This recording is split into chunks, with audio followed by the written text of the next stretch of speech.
Credit card के जाल में फंस चुके हैं, तो क्रेडिट कार्ड के जाल के जो मिनिमम इनका अमाउंट है, मिनिमम अमाउंट के नाम से जो ये आपसे ब्याज ले रहे हैं, इंटरेस्ट ले रहे हैं, उसके जाल से आप कैसे बाहर निकल सकते हैं। क्रेडिट कार्ड लेना मतलब अपनी कब्र खुद खोदना है।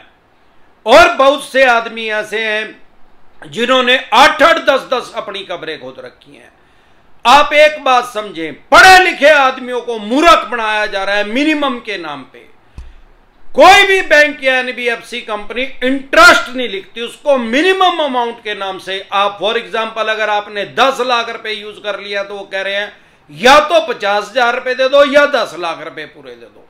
उसको पता है कि अभी इस पे 10 लाख होंगे नहीं, ये 50,000 दे देगा। अब सवाल ये है कि अगर हमने 50,000 रुपए भर दिए तो क्या वो बाद में और नेक्स्ट मंथ जब बिल जनरेट होगा तो क्या उसमें से 25,000 रुपए कम हो जाएंगे, वो 10.25 लाख रह जाएंगे, या 5,000 रुपए भी कम हो जाएंगे? नो, नेवर, नहीं। तो नेक्स्ट मंथ क्या होगा, फिर 10 लाख रुपए दे दो या 50,000 रुपए दे दो। इसका मतलब क्या हुआ भाई, वो 50,000 रुपए कहां गए, ब्याज में चले गए। और इनका ब्याज आम बैंक का लगभग 60% है, क्योंकि ब्याज की जब भी कैलकुलेशन करते हैं तो सालाना की जाती है, ईयरली की जाती है। अगर 10 लाख का आपसे 50,000 रुपए ब्याज ले रहे हैं तो 5% ब्याज ले रहे हैं, साल का 60% ब्याज ले रहे हैं। आप ही होम लोन लेने के लिए जाएंगे तो आपको इजिली 6% पे मिल जाएगा। आपने क्रेडिट कार्ड ले रखा है, उसके पैसे नहीं दिए जा रहे तो आपसे ही 60% ले रहे हैं। और क्रेडिट कार्ड का डिफॉल्ट अगर भगवान ना करे हो गया, वो मिनिमम भी इनका ब्याज ना भरा गया, तो आपका सिविल भी धड़ाम से नीचे गिरेगा और ब्याज प्लेंटी जुर्माना लगा के उसको 160% भी कर देते हैं। और बहुत सी एनबीएफसी कंपनियां तो 90 से 100% पहले ही मिनिमम के नाम से ब्याज ले रही है। इनके इस जाल से बचें। अगर नहीं लिया हो, अगर ले भी लिया हो तो हरिद्वार जाने से पहले पहले अपने पोतों को भी बता के जाना, पोते पोतियों को भी बता के जाना कि कभी क्रेडिट कार्ड ना लेना। क्रेडिट कार्ड लेना मतलब अपनी कब्र खुद से खोदना है, इनको तो सिर्फ उसमें धक्का देना है। साथियों, अगर आप इस जाल में फंस चुके हैं बुरी तरह से और मिनिमम अमाउंट देते देते आपके सांस फूल गए हैं, ये ऐसे है जैसे पुरानी फिल्मों में कहते थे कि गुनाह के दलदल में अगर एक बार उतर गए तो फिर उसमें दस्ता ही चला जाता, आदमी उसमें से निकल नहीं पाता। ऐसे ही क्रेडिट कार्ड का एक बार अगर आपने मिनिमम के नाम पे स्टार्ट कर दिया तो फिर मिनिमम ही ऐसे आदमियों को जानता हूं 5-5 साल से मिनिमम भर रहे हैं। 1 लाख रुपए लिया था, 3 लाख रुपए दे चुके हैं और अब भी 1 लाख रुपया देना है। साथियों, अगर आप ऐसे जाल में फंस चुके हैं तो इससे बचने का तरीका मैं आपको बताता हूं। सबसे पहले तो किसी भी बैंक या एनबीएफसी कंपनी से अदर से उस बैंक या एनबीएफसी कंपनी के पास पर्सनल लोन या बिजनेस लोन के लिए अप्लाई ना करें, क्योंकि उसको पता है कि अगर इसको पर्सनल लोन या बिजनेस लोन हमने दे दिया तो यह सबसे पहले हमारे क्रेडिट कार्ड के पैसे उतारेगा। यह क्रेडिट कार्ड के पैसे आपसे लेने ही नहीं चाहते। अरे यार, दुनिया में किसी भी कोने में चले जाए सबसे सस्ता होम लोन मिलता है और सबसे महंगा क्रेडिट कार्ड का इंटरेस्ट होता है, इससे महंगा किसी का नहीं होता।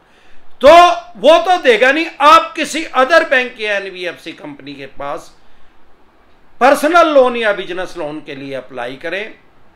आपको इजिली 12, 14, 16% पे, मैक्सिमम 20% पे आपको इजिली लोन मिल जाएगा। 60% से तो बचेंगे। अगर किसी एनबीएफसी से ले रखा है तो 100% से बचेंगे। तो भैया, अगर आपने किसी बैंक या एनबीएफसी कंपनी से कोई क्रेडिट कार्ड 1 लाख रुपए की लिमिट का ले रखा है और हर महीने आप 5,000 रुपए उसका ब्याज भर रहे हैं, तो आप किसी अदर बैंक या एनबीएफसी कंपनी से पर्सनल या बिजनेस लोन लेके उसको 5,000 रुपए तो आपकी मंथली किस्ती होएगी। अगर अगले 2 साल में वो सारा ब्याज भी उतर जाएगा और उसका ब्याज भी उतर जाएगा और मूल भी उतर जाएगा, प्रिंसिपल भी उतर लेगा और उसका इंटरेस्ट भी उतर जाएगा। ले, और इसके अलावा क्या तरीका है? बहुत से आदमी कहते हैं कि सर हमने कस्टमर केयर पे फोन करा, भाई हमारा ईएमआई में कन्वर्ट कर दो। अरे वो पागल कुत्ते ने थोड़ी काट रखे हैं जो ईएमआई में कन्वर्ट करेंगे यार। ईएमआई में कन्वर्ट कर दिया तो आपने 10 लाख रुपए का क्रेडिट कार्ड यूज किया है, 50-55 हजार रुपए आपकी ईएमआई बनेगी 2 साल की। अब आप उनको 50,000 रुपए दे ही रहे हो पर मंथ के, 2 साल में आपका खाता ही क्लियर हो जाएगा, तो जेल में से बरी हो जाओगे ना। वो अपनी जेल में सुरंग खोदनी थोड़ी सिखा देंगे, ये तो अमरदीप का ध्यान सिखाएगा भाई इनकी जेल के अंदर सुरंग खोद के कैसे साफ होना है। भाई अगर क्रेडिट कार्ड के मिनिमम से आप थक चुके हैं और आपसे दिया ही नहीं जा रहा, सिविल को बचाने के लिए, सिर्फ और सिर्फ सिविल को बचाने के लिए आप मिनिमम इनका अमाउंट देते जा रहे हैं और ये सोच रहे हैं कि एक दिन 10 लाख आ जाएंगे या मैंने 5 लाख यूज किया। क्यों भाई, जुआ खेल रखा, सट्टा लगा रखा, या मुंडा 5 लगा रखी है, या कोई लॉटरी ले रखी है, बैसाखी बम्पर जो निकलना था या दिवाली बम्पर ले होगे भाई, वहां से पैसे आ जाएंगे। अपनी फाइनेंशियल स्थिति को समझे, स्टॉप लॉस।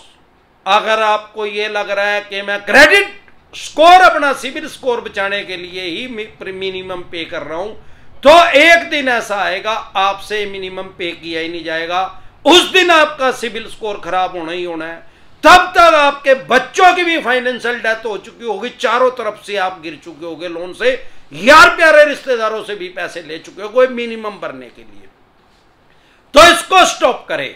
जब आप इसको स्टॉप कर देंगे, अभी जो ये आपको कह रहे हैं कि भाई इसकी ईएमआई नहीं बन सकती, भाई ये सारी ईएमआई भी बना लेंगे।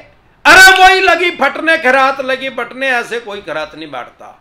मां भी बच्चे को तब दूध पिलाती है जब वो बच्चा रोने लग जाता है, तो वो सोचती है अब ये भूखा है, अदरवाइज उसको दूध नहीं पिलाती, सोचती है तो भूख नहीं लग रही इसको।